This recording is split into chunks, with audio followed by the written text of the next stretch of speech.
J'ai obtenu un permis du procureur pour rendre visite à Al-Farouk demain en prison. Tu veux pas venir avec moi? Non, vaudrait mieux que tu ailles seul.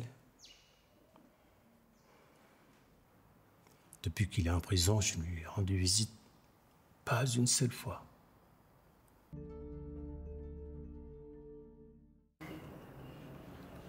Chérie, je sais que c'est pas facile pour toi. Mais je t'en supplie, essaye de revenir à la maison. Fais-le pour moi. Tiffany, ta mère ne m'acceptera jamais. Elle le fait juste pour nous avoir à l'œil. Je pense pas qu'elle soit revenue à de meilleurs sentiments. Je suis d'accord. Mais donnons-lui au moins le bénéfice du doute. Acceptons de faire un pas vers la réconciliation. Et cette fois-ci, je te promets que si ça ne marche pas, on ira faire notre foyer ailleurs. Tiffany.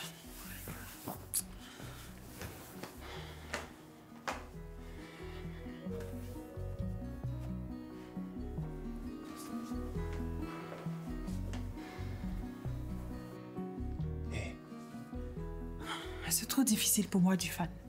Fais ça pour moi, s'il te plaît. Au moins pour me mettre à l'aise. S'il te plaît. S'il te plaît. Ok. Y a pas de souci. Je vais fumer le calumet de la paix. Merci, mon amour. Bon. Va falloir qu'on range nos affaires, non? D'accord. Je retourne au bureau. Et à 19h, je viens te chercher. D'accord. Ce soir, on dîne à la maison.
Je suis tellement contente de te recevoir. Merci beaucoup de me recevoir chez vous, Madame Colli. Ah non, dorénavant, ce sera maman.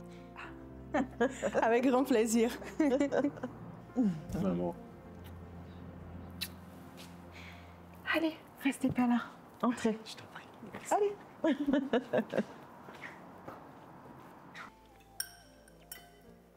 Alors Maïté, parle-nous un peu de toi. Obiang. C'est pas sénégalais ça? Si? Non. Obiang, c'est le nom de mon père, Jean-Michel Obiang. Mon père est gabonais et ma mère est sénégalaise. Mon père était conseiller du président Omar Bongo. Et sa proximité avec le président nous a ouvert les portes du palais et de la haute société gabonaise, je vais dire. J'ai eu une enfance assez heureuse, entre voyages, vie mondaine, les vacances dans les plus beaux palaces du monde. J'étais la petite fille gâtée à son papa. Et ma mère se plaignait tout le temps, elle disait « Ah, arrête, tu succombes trop à ses caprices. » Et puis lui, il disait « C'est normal de succomber aux caprices de sa fille pour éviter que plus tard un homme puisse l'impressionner. »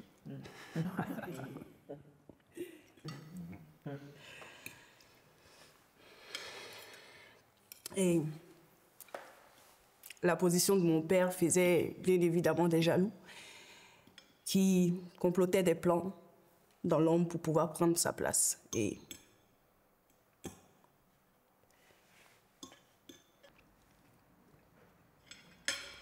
c'est comme ça que mon père a été cité parmi un groupe de personnes qui qui ont fait une tentative de coup d'État et qui ont été condamnés à mort pour haute trahison.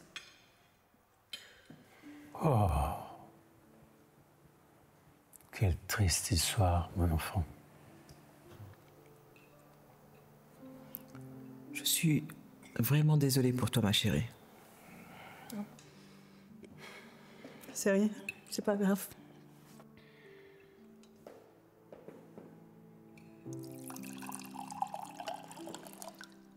Tiens.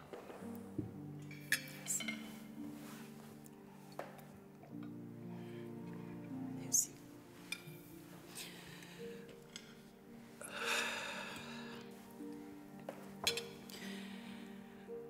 Avec la condamnation de mon père, ma mère était aussi recherchée. Elle, mon petit frère et moi, on a dû fuir le Gabon pour pouvoir trouver un havre de paix loin des hommes du président. On a changé de nationalité pour pouvoir passer les frontières. Et en fait, on vivait comme de vrais parias, sans patrie et sans identité.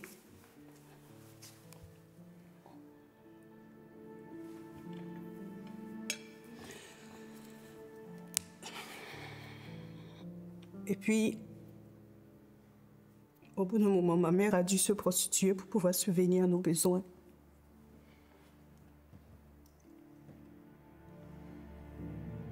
Et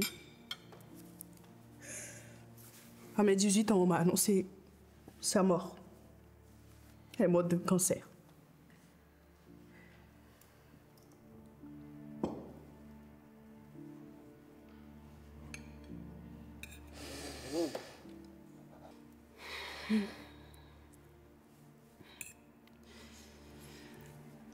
Après, les choses commençaient à aller bien quand nous sommes arrivés à Johannesburg, mon petit frère et moi.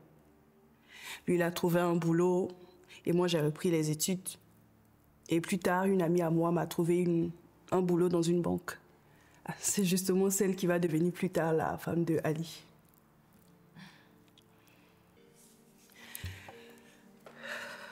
La mort de mon petit frère par un accident de moto m'a arraché tout ce que j'avais de plus cher.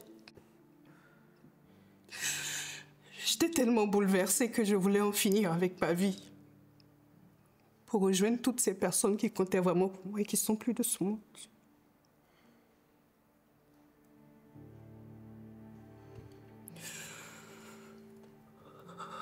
Mais bon, la vie avait un plan pour moi. Ali. Elle m'a mis Ali sur mon chemin.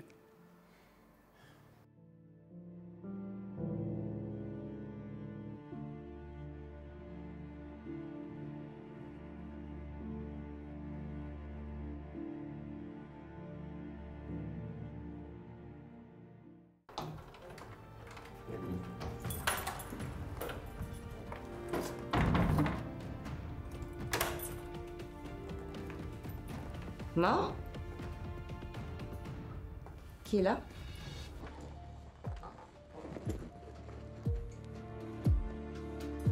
Maman?